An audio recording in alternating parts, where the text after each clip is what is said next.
Hello and welcome back to Man vs Film. It's December already. We're at the end of 2020 and I've got 10 great movies for you to check out this month during the festive period. So let's get started. Number 10, The Last Waltz. Thanksgiving 1976, San Francisco's Winterland, the band performs its last concert after 16 years on the road. Some numbers they do alone, some songs include guest artists from Ronnie Hawkins, their first boss when they were the Hawks, to Bob Dylan.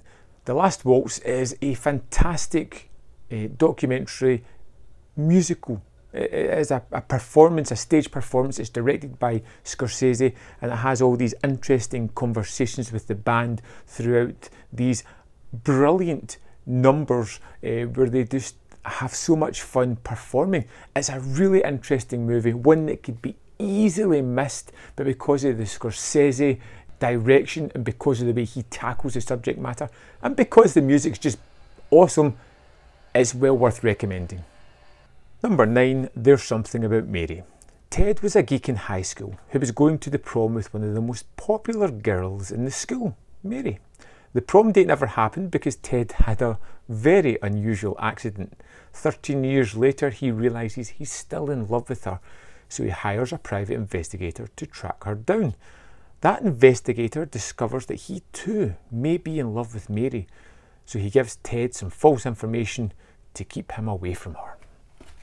The Farrelly Brothers' riotous comedy really does hold up. It has a great engagement with the characters, with Mary and with Ted, with all of the supporting characters around it as well, the crazy situations, the oddball script and direction by the Farrelly Brothers. It just holds up incredibly well and it's endearing.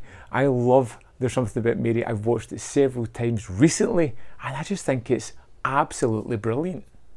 Number 8, Maximum Overdrive. When a mysterious comet passes close to Earth's orbit, machines all over the world come alive and go on homicidal rampages. A group of people in a desolate truck stop are held hostage by a gang of homicidal 18-wheelers. The frightened people set out to defeat their killer machines or be killed by them.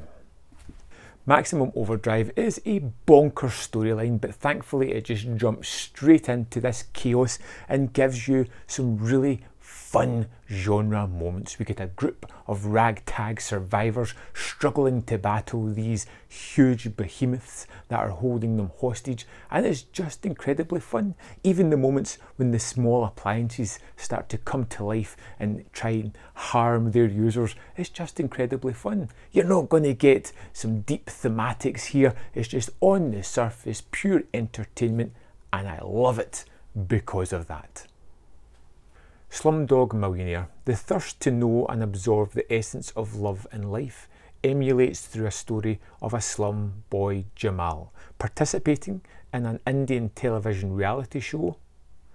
The staggering experience of real life enables him to cross knowledge paths and able to answer the questions, but only to be convicted of cheating before the final question. Slumdog Millionaire was an Oscar winner. It's a feel-good movie. It's a movie that was really lauded at the time it came out and then promptly forgotten about. And it's one of those ones where every time I watch it, I'm surprised by how endearing it is, how much I love the story, how harsh the story actually is leading up to this point, and the dueling paths of the two brothers at the heart of the story. If you haven't seen it in a while, or it's one you kind of wrote off because of never hearing about it anymore, it's definitely worth giving it a chance. Number 6, Crimson Tide. Instability in Russia results in the deployment of the nuclear submarine Alabama. Russian rebels have taken over a nuclear missile site and are fueling them for a possible strike against the USA. Tensions run high under the sea when the launch message is received, followed by an incomplete follow-up. Could the follow-up message have been to cancel their earlier orders? You have the captain of this submarine played by Gene Hackman, and you have his second in command played by Denzel Washington, as they have warring factions deciding on whether or not to start a nuclear war.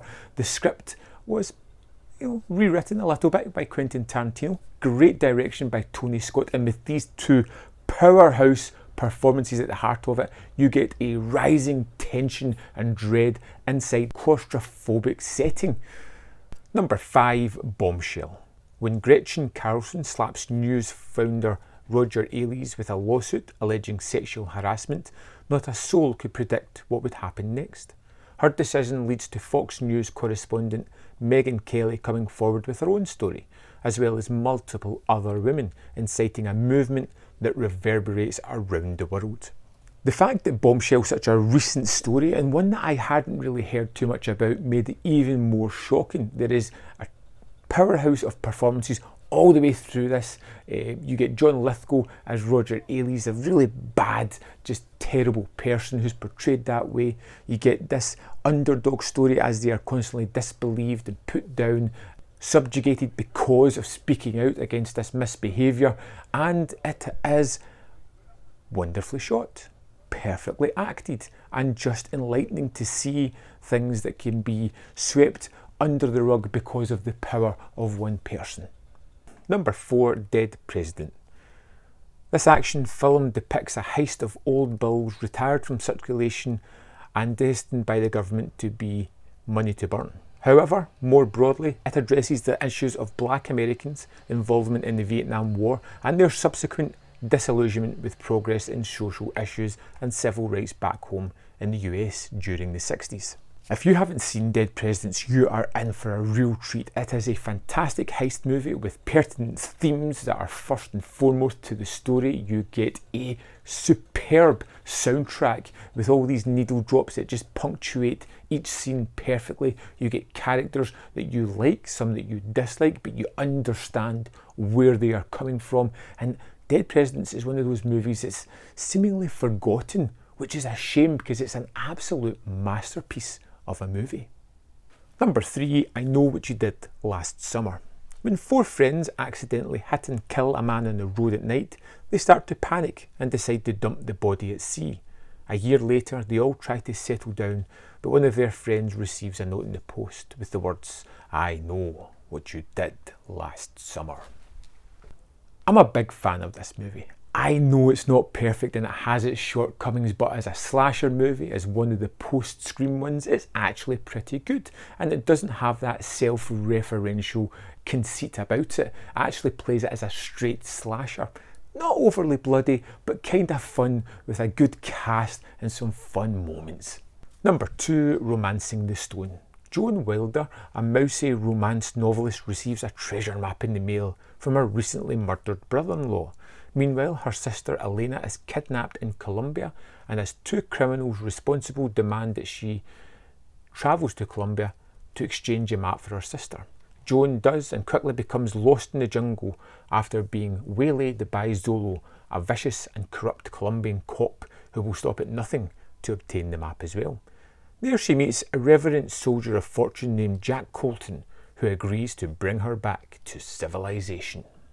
Robert Zemeckis directs Romancing the Stone, and it is an edge-of-the-seat action adventure with great chemistry and characters. Kathleen Turner, Michael Douglas at the main roles here are just wonderful together. You get some great co-performances from some of the co-stars, and it's just really engaging and endearing. It's got great action set pieces, but for me, it all comes down to the characters, and I just love these 2 characters together, particularly how they bounce off each other and their relationship all through the movie. If you haven't seen this, this is a wonderful action adventure.